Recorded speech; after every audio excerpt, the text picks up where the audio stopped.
climate change doesn't live on an island. We're all impacted by it. It's really not and shouldn't be a political issue.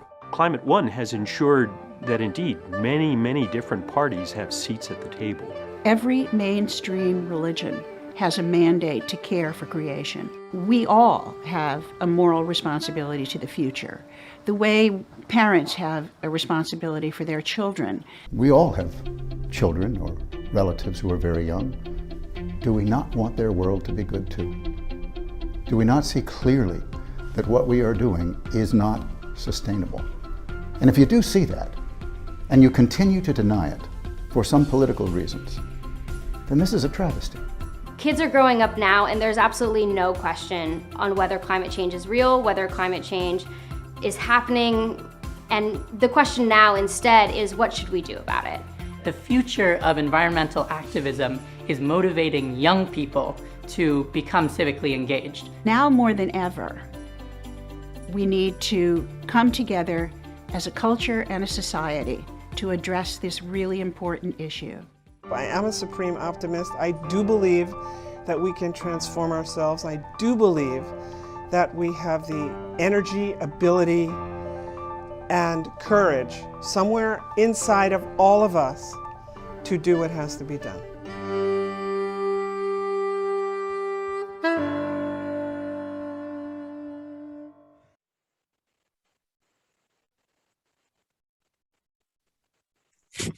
Thanks for joining us for this live stream conversation on corporate net zero pledges, ambitious or empty promises. I'm in the San Francisco Bay Area and would like to acknowledge the Ohlone and Miwok people who inhabited these unceded lands for 10,000 years. It's my pleasure to welcome our first string lineup. Simon Fischweicher is head of corporations and supply chains for Carbon Disclosure Project North America.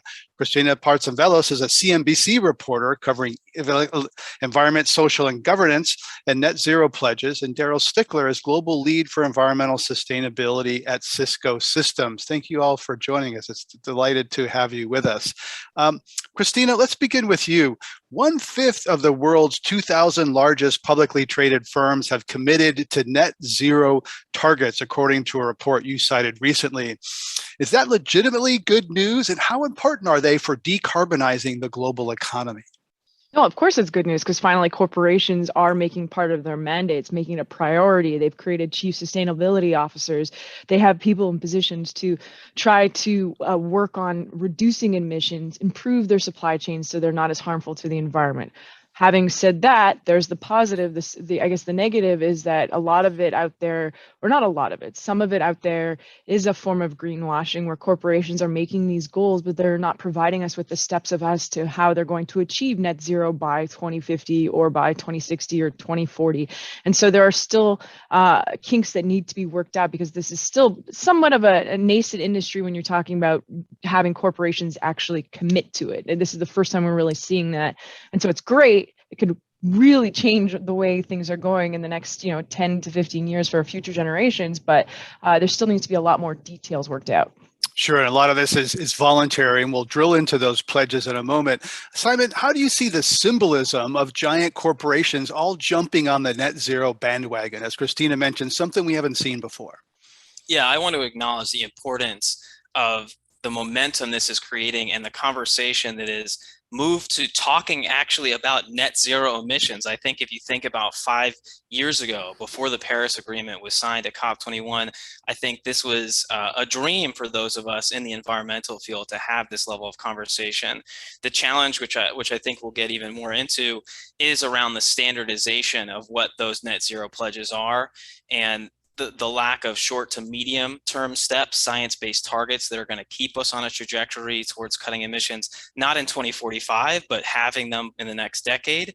Also sort of the inconsistent boundaries of those net zero pledges, and we can talk about sort of the full value chain versus operational approach, and then how much of those targets are relying on offsets versus direct emissions. So a lot to unpack there, but I'm excited for the conversation.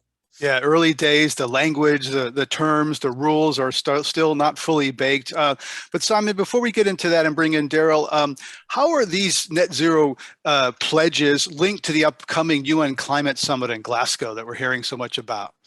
Well, I think this is where, as a world, we're converging around net zero by 2050. And so corporations committing to being a part of that world is critical, and seeing how that will inform subnational and national governments driving new policies, making commitments of their own to take this forward. I think it's important that businesses sending the signal to those governments that they're on board.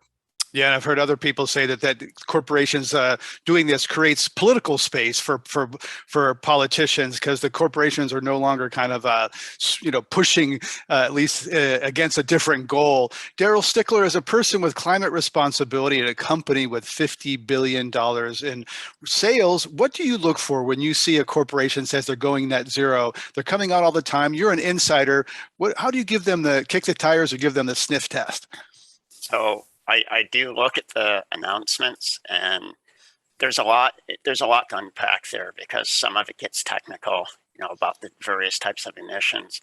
But the first thing I look for is what's the scope of the commitment. You have to kind of go back to, what does net zero actually mean? And the image that I use to describe to people is, just imagine our atmosphere is in a room, and we all have a door. Every person and every company has a door, and we release emissions through that door into the room. So net zero means if you put emissions into that door, it has to be a revolving door. The same amount has to come out. And that's a little different than in the past, where they have these words like offsets, and you're not really sure what that means. And the reason for the switch to this official version of net zero is, if you look at the greenhouse gas concentrations in the Earth's atmosphere, it's just continuing to go up, and it's going up faster. So you look at that curve. This is the Mauna Loa data. It's often a little jiggy-jaggy line, and you look at that and you go, wow, there's been a lot of attention to this over the last 20 years, certainly 5 years, and yet looking at the curve, it doesn't look like we've made any impact. And so this concept of net zero has been introduced. And so going back to your question, I look to see, one, is all of a company's activities included in the scope? Or are they talking about just the stuff that's at my headquarters site or in this country, or only from my operations, but ignoring supply chain? And the next is, I look for some evidence that they understand what net zero means. This concept that I just described. If I see too many use of the word offsets, I scratch my head, and then I start to dig a little deeper. What does offset mean? Yeah, and we'll dig into that. Simon, companies can play around with their expenses and net income in order to avoid taxes, all sorts of ways to do that. Money is tangible, trackable. Carbon dioxide is this odorless and invisible gas. So how much confidence should we have in companies tracking and eliminating this odorless, invisible gas? I think that's a great question, and it leads us to some of the problems, particularly on the scope 3 side of net zero, where it is difficult to actually calculate those emissions, because much of that is coming outside of a company's boundaries. However, when I think about my own organization and how we look at a company, you need to have at least 70% of your scope 1 and 2, those direct operational emissions, externally verified to be on our A list. And what that means is, it's sort of like getting your audited financials, right? You're having a third party come in and check your work and identify that the emissions you're providing are actually accurate. And so I think that's a really important signal to the marketplace, that you're providing accurate emissions to your stakeholders. When we get into scope 3, I think that's a little bit more of the challenging area, because you're relying on your supplier emissions or estimations. Perhaps if you're thinking about an automobile manufacturer, they might be calculating emissions based on the use of their cars with people driving them. There's a lot of factors that come into getting that number exactly right. The issue right now, that number is so big, what we really need is to make it go down significantly. So maybe not getting too wrapped up in the exact number at this point. Christina, does these kind of things, do they move stock prices? Or is this, just kind of a niche thing that real insiders talk about? Does this really have, drive news? Does it drive stock prices? If you are purposely investing in ESG related ETFs and funds like that, and maybe there seems to be new data coming out for that particular fund, maybe, but in general, unfortunately at this point, no, unless there's a huge environmental disaster, then you would have a huge movement in the stock price. But what we've seen now is, yes, we're talking about it and it's great, but it's still not, priority number one when it comes to the news, unfortunately. And it will be, and we're maybe a little bit too reactive as opposed to being proactive as investors and listeners. And so it's still not number one. And I would say it's not really moving not moving the needle that much when it comes to a stock price, especially when there's so many various ESG scores. So, and I know Simon was alluding to that and how we'll get into it, but we're not there yet. And ESG is environmental social governance, and we'll unpack that a little bit. Simon, many companies publicly say they support climate action or a carbon tax, and their lobbyists privately work really hard to make sure that that doesn't happen. We've seen that recently with companies saying these net zero pledges, but they're lobbying against the energy bills or infrastructure packages, perhaps because it raises taxes to raise money for those clean energy investments. So does Carbon Disclosure Project or CDP track corporate lobbying so that companies, there's some kind of accountability for what they say publicly and what they do in the halls of Washington? Yeah, ultimately CDP is a voluntary reporting effort and disclosure system. And so, we may not be directly tracking that and digging into their efforts, but we do have a component of our questionnaire that addresses public policy engagement, where companies are reporting on alignment with different industry organization positions on climate they may be a part of, and meant to be discussing which public policy they may be supporting or sort of unsure of. And so it's a good reference point if you're looking at a company's public CDP disclosure and looking at their policy engagement and how they're discussing their work with resource organizations or industry groups, to check that to some of the news you're hearing and dig a little bit deeper into whether or not that's actually consistent with what their climate positions they're saying are.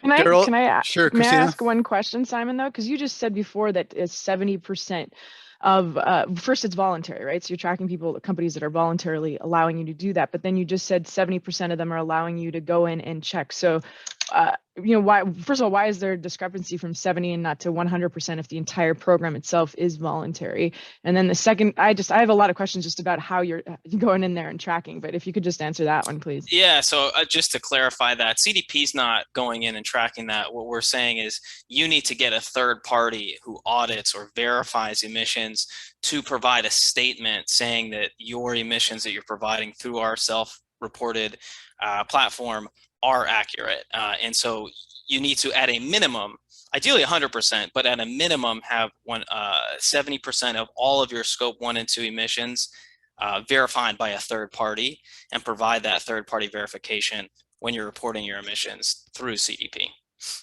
So Christina, how much credibility do you put in these kinds of voluntary, unaudited disclosures? Well, because my follow-up question to Simon would have been right there. So then who is the third party? Do you have one particular third party that you're using, or are firms using a bunch of different ones? And then it begs the question as to how they are, what methodology are they using? And it's unfortunate. Like, I'm just asking you the question. Yeah, it's not trying to be, but a pain in the butt. But it seems to be a common problem with the rating firms, the carbon offset, the voluntary carbon offset platforms that are out there. It's just, there's so many different people doing it that there's no set methodology. And so how do you guys deal with that? Yeah, CDP's been around for 20 years, and our goal has been the same in that entire time, to provide a standardized, comparable mechanism for tracking not only emissions from a quantitative perspective, but that full spectrum of climate management, right? And so from a verification perspective, we're not dictating which firm a company needs to work with, but we're dictating what information needs to be provided as part of that verification. So we need to be able to see what methodology was used, and there's a list of methodologies that are commonly accepted that that firm that provided that third-party verification is using, and they need to provide an entire documentation that goes through that methodology. So when we're providing this information to an investor or a customer who's interested in understanding a company's climate change strategy, governance, metrics and targets, they can see all that information and be able to make an accurate assessment of those emissions and their verification.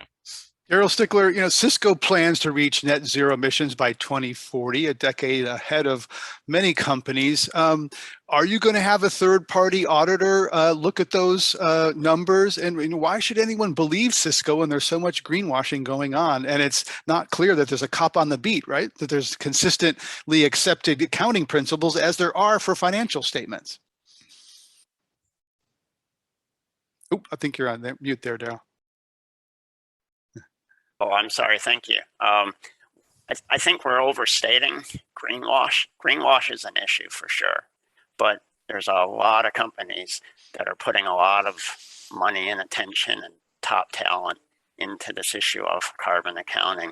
So to get a little technical, so there's scope 1, 2, and 3 emissions. And let me just start with scope 1 and 2. To simplify, not greenwash, scope 1 is the fuel that you buy. So if you put fuel in your car, if anybody doesn't have an EV, or if you have natural gas for your house, that's scope 1. Scope 2 is the electricity that you buy. So this is the kind of the foundation of greenhouse gas reporting. And it's based on what you buy. So you have invoices, and we use a third party. There's a couple. So the large financial companies, the accounting firms, they do this auditing as well as specialized environmental consultancies. And they issue formal letters of their assurance and the scope and so forth.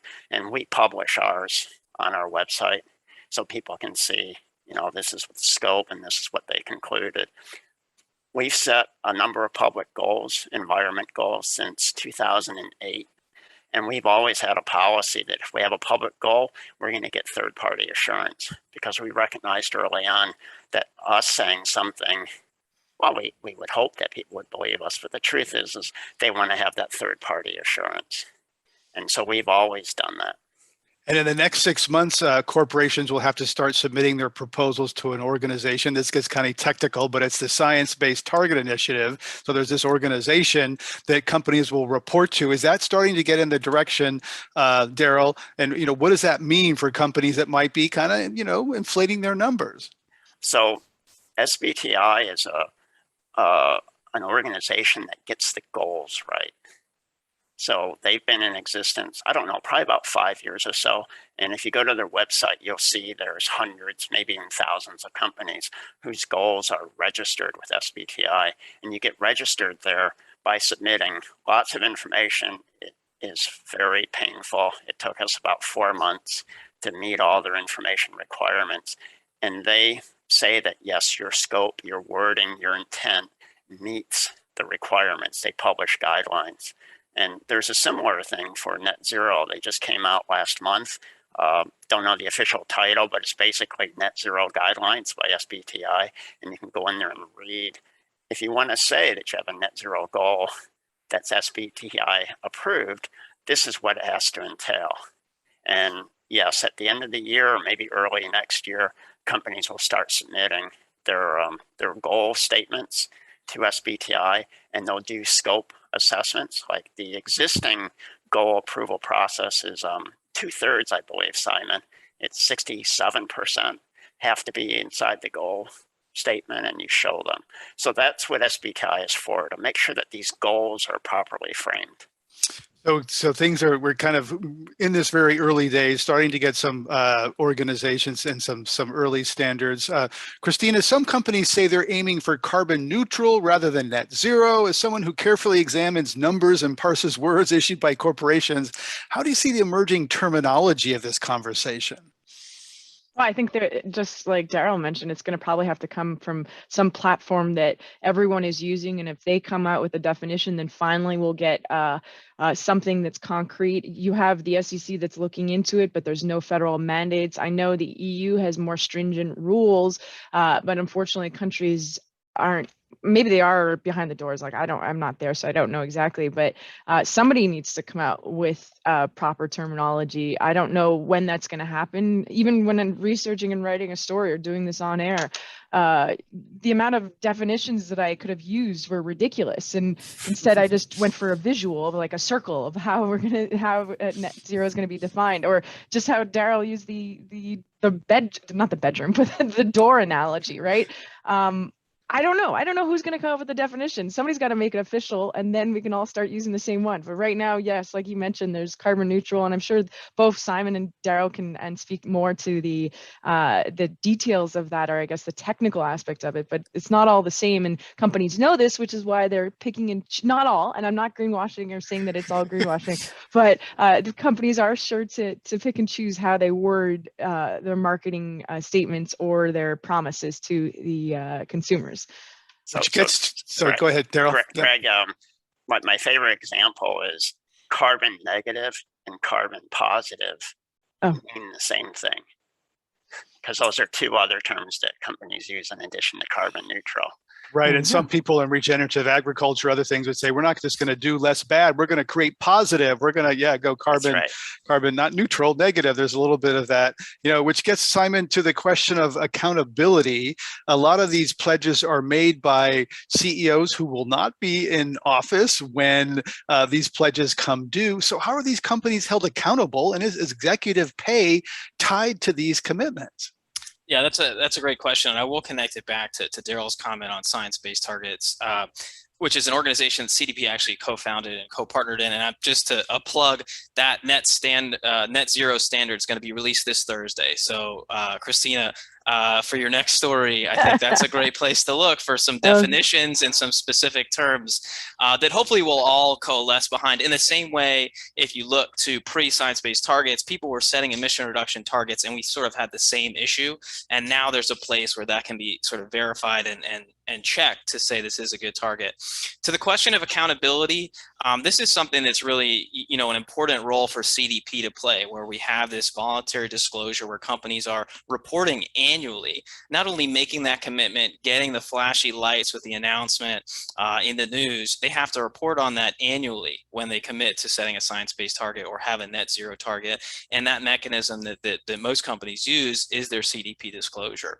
But if you really dig into it, it's not just, hey, we have this ambitious target and we're reporting on it annually, but actually looking into governance structures and saying, is there a board level oversight of climate change at this company?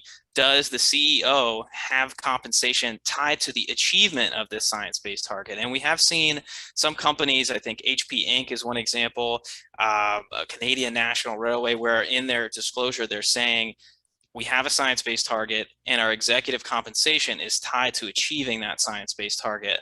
Obviously, that still runs into the problem that net zero by 2050 is none of our current CEOs' immediate problem. And that's where setting that short to midterm science-based target that reduces emissions in the next 5 to 10 years in line with that trajectory towards managing a 1.5 degree warming or sort of avoiding the most dangerous aspects of climate change today, not just in 2050, is key.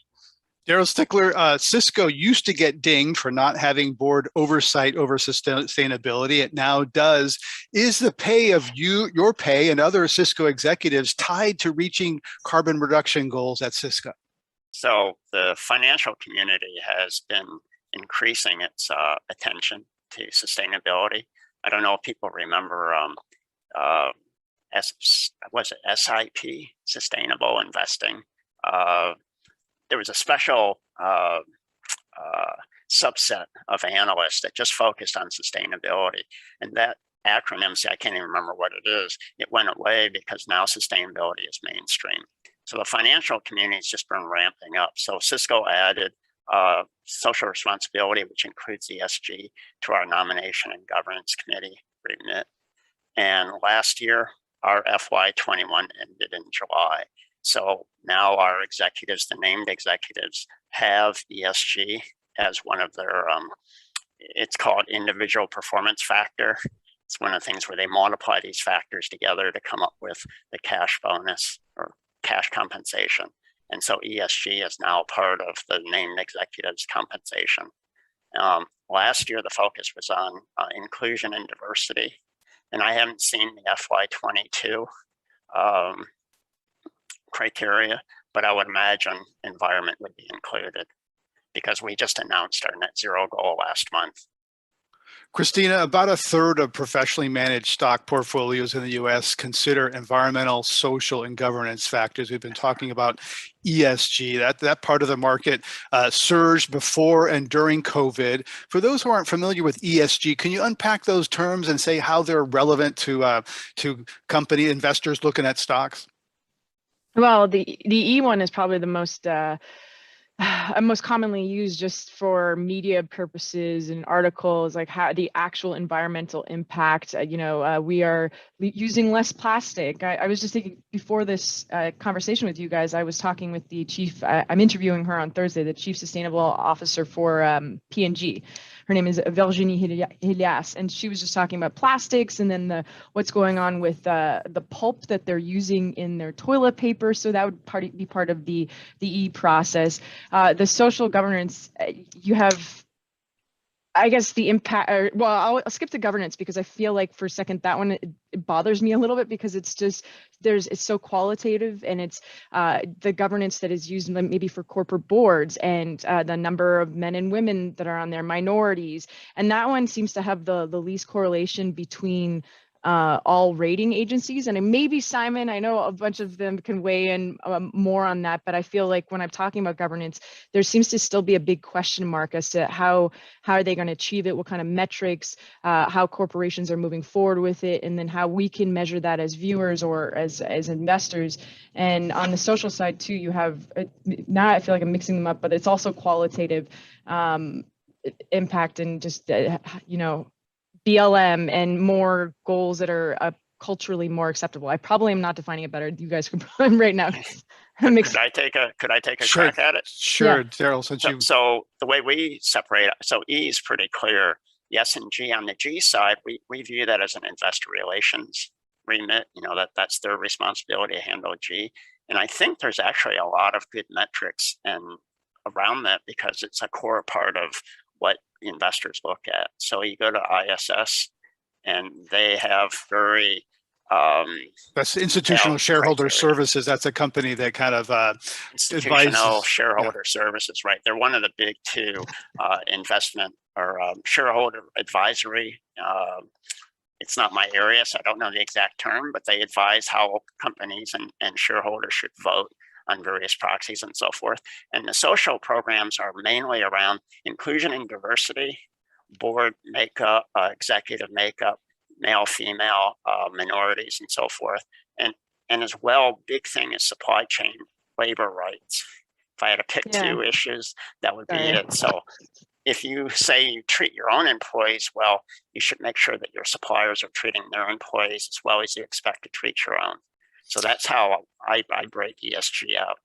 But then just for the social part, sorry, because I mixed up and I used the corporate governance part for the S part. How don't you find it difficult to measure that even within Cisco? Just because it's quite qualitative versus quantitative? Well, I know the inclusion and diversity is very quantitative because we publish multiple tables breaking down our employee base different ways. By gender, by minority at different levels of the company. So that's very quantitative. Can you give an example where you see a subjective criteria? No, because I know with that, just in terms of who you're hiring and nationality and gender and all that you can quantify. They look at minority-owned businesses as well, especially in the U.S. So that's another thing that's got numbers associated with it. So I think there's enough. Certainly, it can be softer, but the whole trick of this whole sustainability, ESG, corporate responsibility is to figure out how to take it from subjective and put some numbers against it so you can set goals and measure your performance. Well, Christina, let me ask you this. We have rules in this country where companies are legally required to maximize profits and shareholder return, and they can get sued if they don't do that, these fiduciary rules. And if anything, ESG, environmental social governance, requires, say, less profit. We're seeing all this uproar over Facebook right now, and oh my gosh, they maximize profit. Well, that's what corporations are structured to do. That's what we expect them to do. And then we get horrified when they do that. So, I'm just curious how this ESG even plays in. If the rules are all about earnings per share, profits per share, that's what moves stock. That's how executives are compensated. How does this connect? Milton Friedman, yeah, but how does it connect? I guess when you start, the question that you asked Daryl before is just the pay incentive that is linked to executives' pay. I guess, that's going to motivate them a little bit more.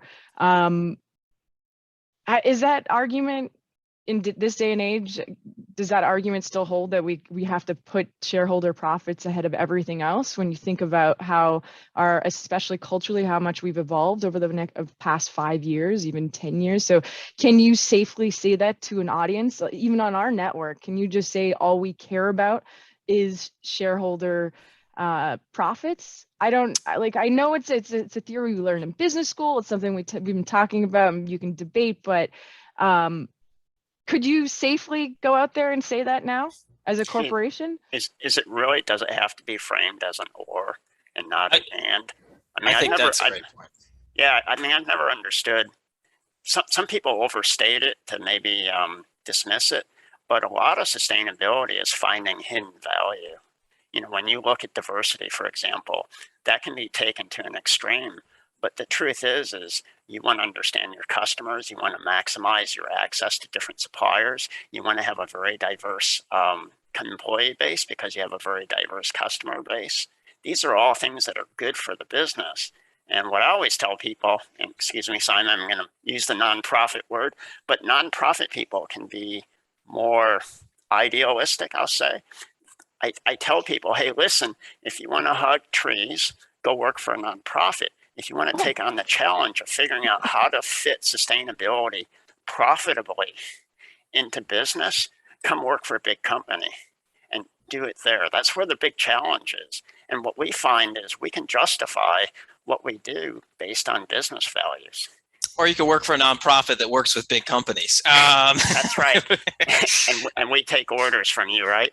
Exactly. But I think connecting it back to, there's hidden values. There's also not such hidden risk, right? So I think a lot of sustainability topics, climate in particular, we're also protecting value, right? There is systemic risk in climate change. And if we're not addressing climate change, all shareholder value is out the window, right? And so I think that's where I think climate arms the sustainability professional and this industry to really go in front of an investment community and say, look, sustainability factors are inherent not only to that hidden value, to that alpha, but also to making sure that we continue to have an ability to operate. And COVID's brought that front and center where you're seeing supply chain issues, you're seeing resiliency in the supply chain at risk. And climate is exemplary of how that could continue well into the future and really be destructive across asset types, equity types, business types, all levels of finance. Simon Fischweicher is head of corporations and supply chains for Carbon Disclosure Project North America. Christina Partzan-Velos is a CNBC reporter covering ESG and net zero pledges. And Daryl Stickler is global lead for environmental sustainability at Cisco Systems. If you're watching the live stream, reminder, you can put your questions into the chat and notes part of the live stream, and we'll consider your questions. Simon, on that point, tell us about, on the point of whether companies can kind of, cutting carbon is good for business. Tell us about the Stocks Climate Change Leadership Index and where Stocks is.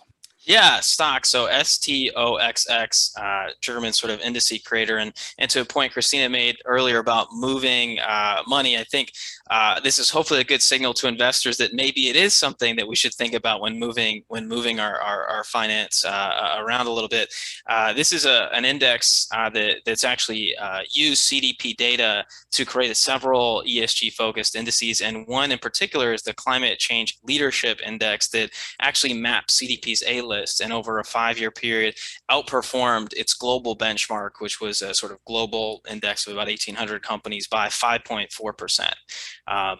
Correlation, causation, can't say for sure. And I do think the companies that tend to do well on CDP disclosure, A-list companies, tend to be well-managed businesses who are thinking about all elements of their business and managing those well. But I think it does send that good signal to the market that if you're investing in companies that are managing ESG issues at the top of their class, they're likely to be managing across the business as well. And Simon, what role are institutional shareholders playing in pressing companies to cut their carbon pollution and possibly aim for zero? Because there's a lot of move now for, BlackRock and others trying to press companies. It's a critical role, and it's one that has driven us to much of the point that we're in now. CDP was actually founded on the idea that you could use the power of the capital markets to get companies to actually disclose on climate change, which is 20 years ago was sort of an unfathomable idea, and now has become something that 590 institutional investors with over 100 trillion in assets are working alongside companies to in their supply chains that have now activated 13,000 companies reporting on climate change around the world. So it's really important to get that conversation started. But I think it needs to continue to evolve and push further and faster.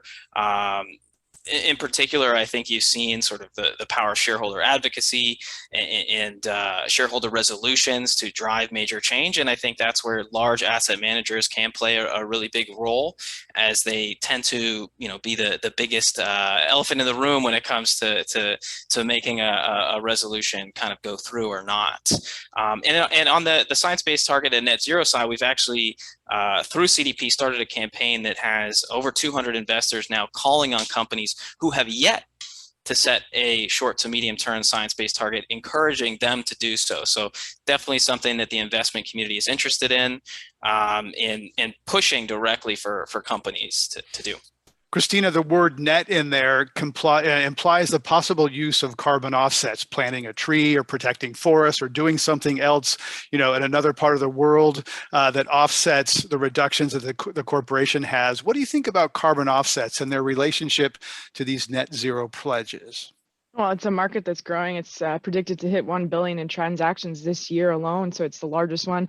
Microsoft, I think they bought 1.3 million carbon offsets themselves, so it's something that's not going away. Again, it goes back to the methodology used and who's going to be verifying how these carbon offsets, how the carbon is going to be removed from the air, or not just. I know you just mentioned the trees, right? So that's the most commonly, it's an easy one, but there even carbon capture, a lot of other methods are available, definitely more expensive. So are these projects, these financing of these projects going forward to help improve the environment and remove carbon, was that something that wasn't going to happen had they not bought the carbon offsets? And so that's something that is still maybe a little bit murky out there. Yeah, some companies are getting paid for forests that we're going to not be cut down anyways. Yeah, exactly. Like when I first started, and I'm still very new to this world, and Simon and Daryl definitely were more versed than I am. But I was thinking, what stops a lot? And there's a lot of scams out there. What stops a guy that owns a big forest to sell his forest 5 times to different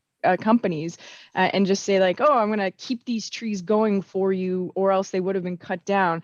I don't know. There's a lot of projects out there, and there's a lot of room for growth. It's, again, how do we verify it? Simon, similar things. There's no one standard sort of verifying agency that says, okay, that forest is going to be living for 100 years. It won't burn. A lot of forests are burning down lately, right? So the offsets. Your point there to Christina on the validity of offsets, which are companies relying on smoke and mirrors, literally.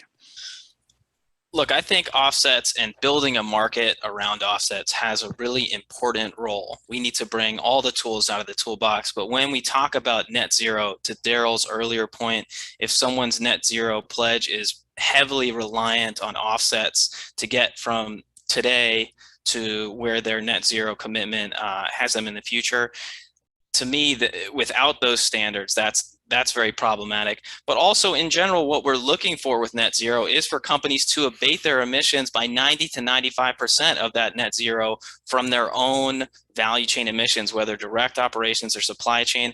And it really should be that last mile, that last 5 or 10% that it's neutralized by offsets. That doesn't mean that during the process of reaching net zero, you can complement the efforts you're making as a company to reduce your value chain emissions and your operational emissions with offsets that help compensate for the emissions that you're already kind of producing.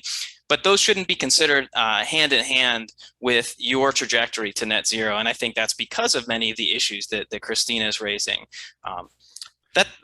Yeah, sorry, I'll let you continue. Daryl Stickler, what's to prevent a company, say that the company makes batteries and they say, oh, we've reduced our emissions by X amount. And then the company that makes the cars or the iPhones that uses those batteries also claims those carbon reductions. What's to prevent double counting in the supply chain? We've seen lots of disruptions in the global supply chain during COVID. What's to prevent double counting? Well, yeah, I think net zero is going to rationalize this because net zero is kind of a good pandemic. We just went through a really damaging, well, I guess we're still going through it. But when our customers, when Cisco's customers set a net zero goal, I think the first thing they do is pick up the phone and call us because our customers can't be net zero if we're not net zero. And then we turn around and we can't be net zero unless our suppliers are net zero, because part of our footprint is what it takes to make our products and transport them and get them to the customers. So it becomes more of a partnership and not gamesmanship.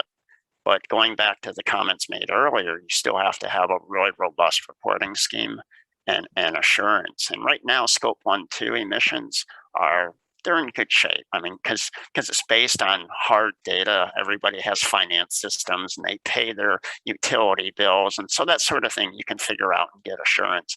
Scope 3 gets really squishy just because people have so many suppliers, you have distributors, transportation companies, you have multiple tiers in your supply chain.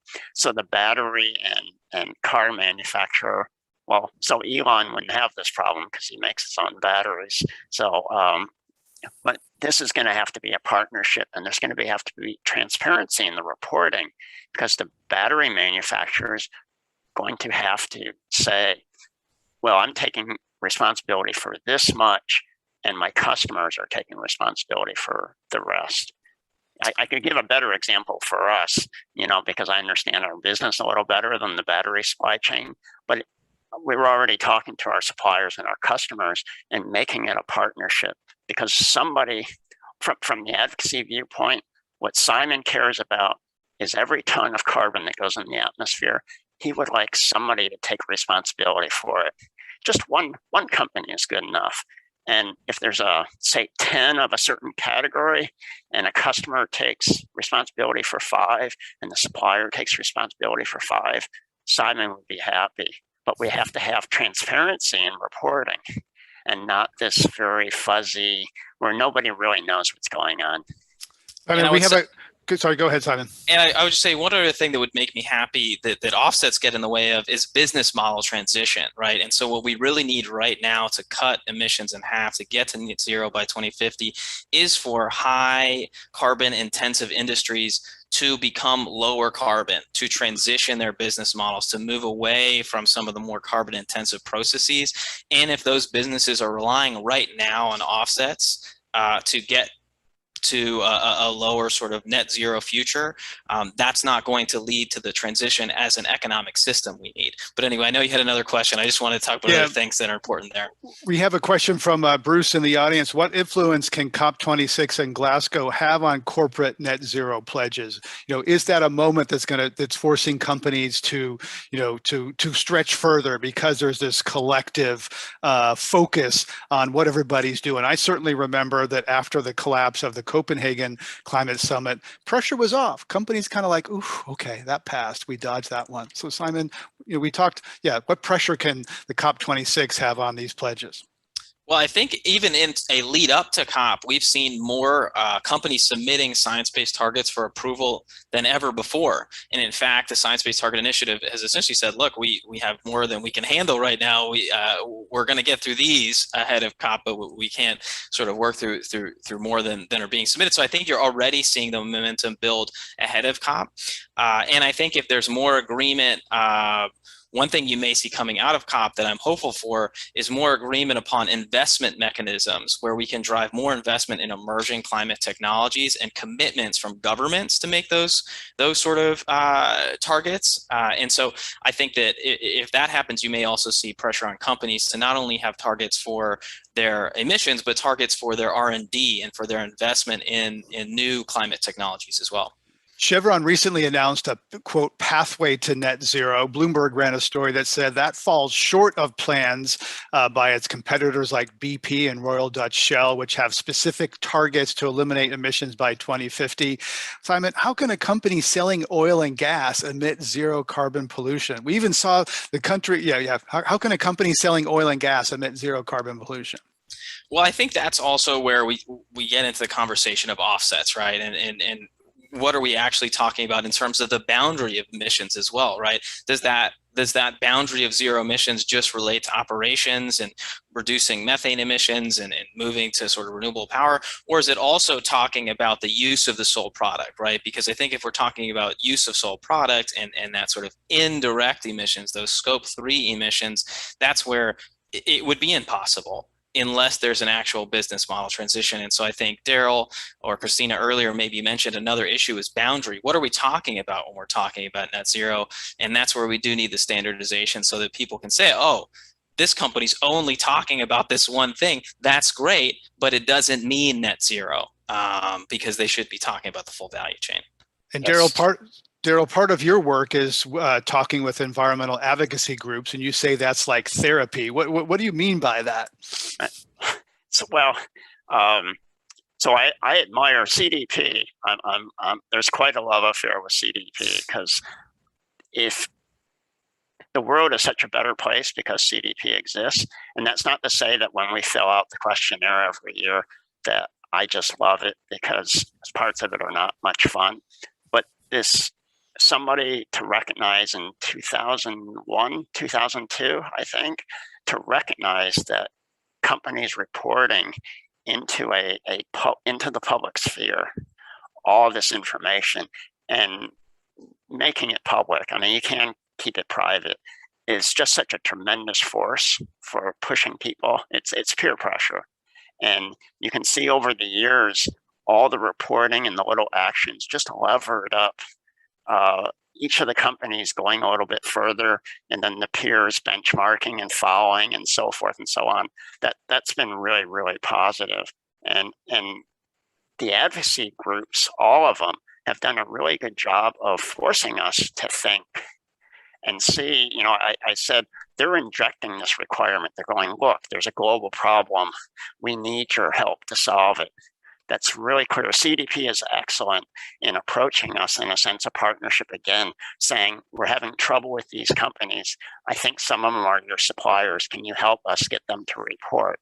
And of course, we want them to report too. So we go ahead and do that. So the advocacy groups, they bring us the problems. They're kind of like the external requirements. Our job is how to get it done within the free market model that we work in. And that's what makes the job really challenging and exciting, because you have to get in and understand the entire business and help the various business functions build sustainability into their processes. Christina, does that mean the future of ESG is also accounting? because of building the processes, it makes all firms, the accounting process every step of the way, and disclosures that they're going to have to provide going forward is only going to get longer and longer, right? Yeah, I have this image that wherever a dollar goes, a little carbon bill is going to go with it.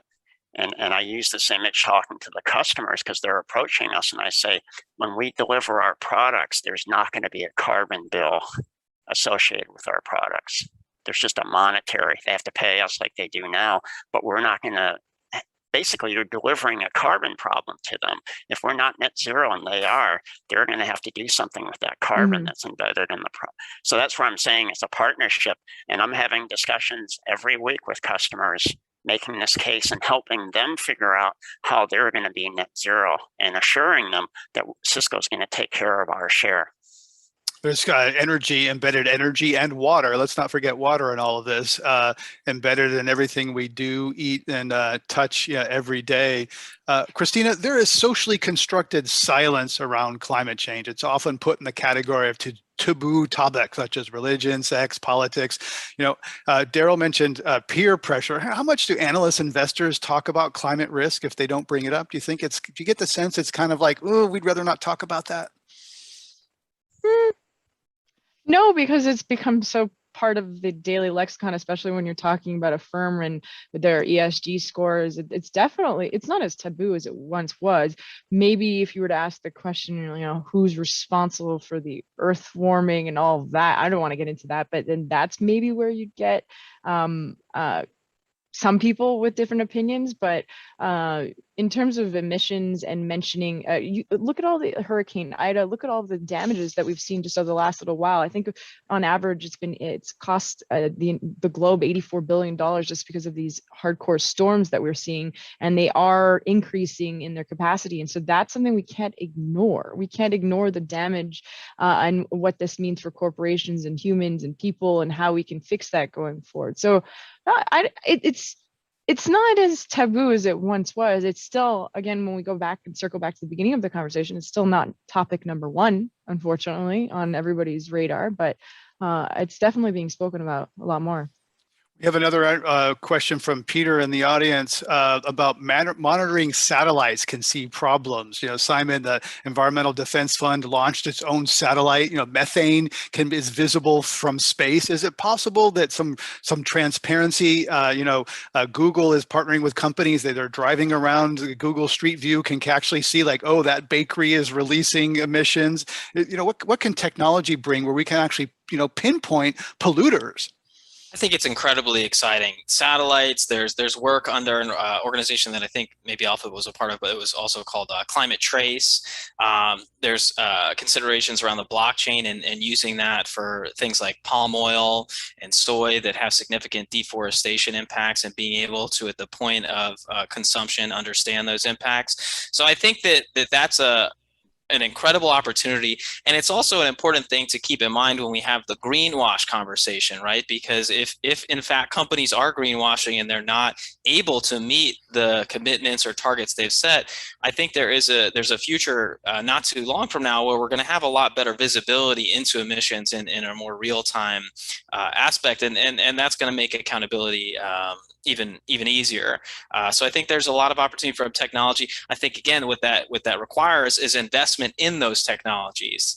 And so moving not just into the commitment to reduce emissions, but commitment to fund emission reductions and to fund new emerging climate technologies really needs to happen if we're going to sort of move the needle. That means a lot of money, right? That means a lot of money going towards R&D and switching over, all of your energy sources to renewables. We have to. Do you think that maybe we're underestimating that as a whole across the board? How much this is really going to cost corporations? I don't know if that's a rhetorical, but yeah. I think that there is a lack of moving that money, but and it certainly has a high price tag. But what has a higher price tag is the hurricanes you were just mentioning and all the environmental disasters that are behind that. I think CDP released a global water report a couple of years ago where something in the billions in cost to to act on those environmental risks related to water security. However, it was 5 times that cost that companies were estimating the impacts of the sort of realization of those water risks were, whether it be lack of access to fresh water or polluted fresh water. And so, if we think about the price tag of the risk, the investment required is really insignificant. One question from Darren in the audience says, what about the fact that companies that have the largest profits are usually the ones that are willing to invest in environmental, social, and governance and ESG? Who'd like to talk? Simon, does that make sense? Is there a contradiction, or does that actually make sense? I mean, I definitely would love to hear from Darrell as well, being at a business and a successful one, to hear from that. But I would say, to the point earlier, there is a correlation with companies that are well managed and their management of some of these ESG or environmental social governance issues, right? We're competitive in all aspects if we're a well-managed business. And so there is, if you're doing well in managing your business, there is the possibility that also means that you're managing ESG issues. But would love I think Darrell from the first hand might be interesting to hear from you on that. Yeah, so I mean, big companies have an advantage that they can spread the cost of a sustainability function over more revenue. So you look at the big tech companies, Cisco, Apple, Microsoft, Amazon. They all have really large and very competent sustainability functions. And for whatever reason, maybe it's the ethos of the technology sector, but they are committed to address the problems. Like, there's no greenwash there that I see in the tech sector. So, like I said, it really just goes back to business. I was listening, you mentioned renewables, and I was talking to our facilities manager who buys all our power, and it's not costing us money to use low carbon electricity. He's able to do PPAs and so forth. And this is the challenge of working in a for-profit company. That price signal pushes efficiency. And so he says, it's good. Now, I don't know whether it's going to scale, if everybody's going to go to 100% low carbon electricity, if that's going to pan out, because maybe there's some break point out there. But right now, it's not costing us money. Right, which, Christina, that kind of challenges the green premium idea that was kind of embedded, that it's going to cost all this money, because that actually is changing, right? That's been the view, that green costs more, companies can't afford it. But that's, even Bill Gates is out there sort of saying that's no longer really true when it comes to new electricity for sure, right? Or solar, yeah, no, 100%. And that's the reason why the United States is taking such a big stance in providing more solar energy going forward. But if I may we're talking about ESG, and if for us, we're concerned about, what do investors think? And aren't we often confused, or we haven't determined yet, is a company performs well with a high ESG score because they have promised to make these follow through with these ESG goals, or is it because they already were a good performer in the beginning, and because they were a good performer, then they can provide transparency for ESG? So it's like, maybe both of you could answer, or not, we can move on, but I still don't know. Like, is it because companies are making a promise to do better and they are doing better, or is it because they were wealthy beforehand and now have the capabilities to do better? Well, it's a mix, Christina, because I always view those scores that you get as a combination of reporting and performance. Sometimes you score poorly because you can't get the people in the proper business functions to spend the time at the time that it's needed, so that we can actually tell the outside world what we're doing internally. So that's a reporting issue. And then there's actually the performance issue, where you don't score well and you look at it and you talk to the rating agency and you go, oh, we have to improve our performance. So at Cisco, some of it is because we're well managed and we score well because that's the way we've always been.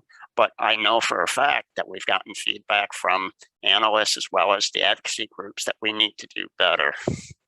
And we go into the business functions and we work and we figure out a way to do better within the for-profit business model. And because the bar is rising, we've been saying that for like 10 years. Every year these ratings, they keep increasing the complexity or the requirement. And so I think it's just a mix. As we're at our time here, but as we wrap up, I'd like to get Christina's response to a recent tweet from NASA scientist Peter Kalmus, whose handle is @ClimateHuman. He wrote, quote, "Politicians consider banks too big to fail, but don't apply that same thinking to our Earth." End quote. So what does that say about how government and regulators are handling systemic risk? If banks are too big to fail, but the planetary system is not considered too big to fail? Well, because we we were in a situation not too long ago where banks came close, or certain ones, and did fail.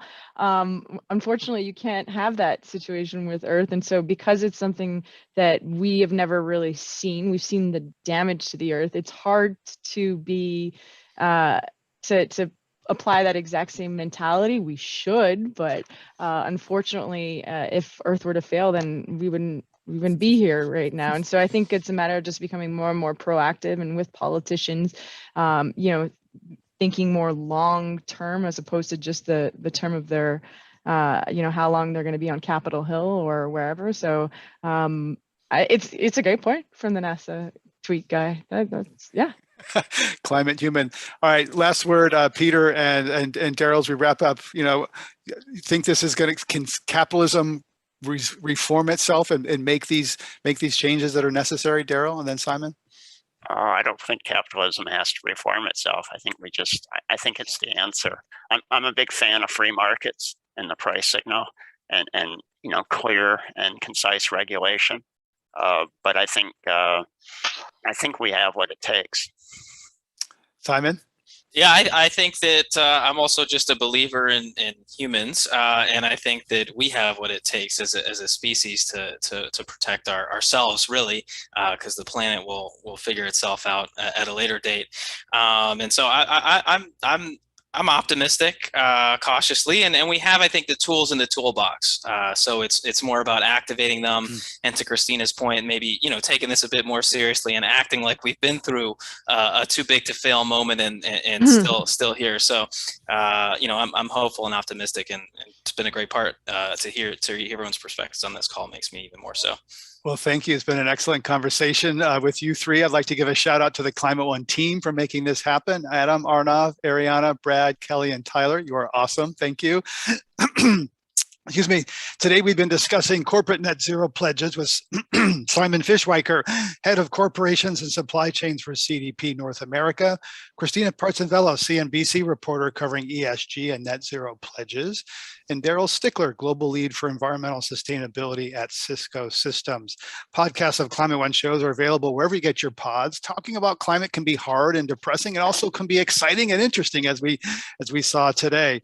So we believe that addressing climate begins with talking about it. So please subscribe to the pod, or even better yet, share it with a friend. It really does help open up the conversation. This program has been generously underwritten by our friends at the Erol Foundation.